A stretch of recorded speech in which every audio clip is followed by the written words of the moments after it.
এটা দেখা গৈছে LG 8 kg চেনটৰ ৱাশ্বিং মেচিন। ইয়াৰ প্ৰব্লেমটো পানী ড্ৰেইনিং নহয়, ড্ৰেইনিং নোহোৱাৰ কাৰণে ইয়াৰ প্ৰব্লেমখিনি দেখাই আছোঁ আপোনালোকক।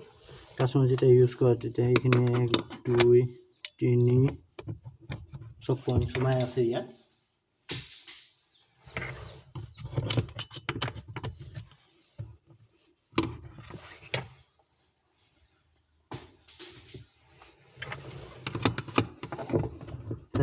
এই বস্তুটো যেতিয়া জাম হৈ যায় ড্ৰেইন বাফাৰত গৈ ৰখি দিয়ে, পানী অট'মেটিকলি ড্ৰেইনিং নহয়।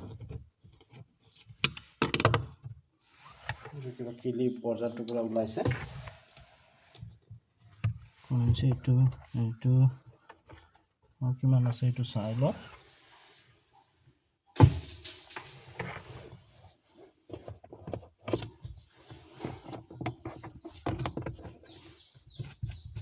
এইটো চাইছে লেতেৰাখিনি ওলাই গৈছে ইয়াত।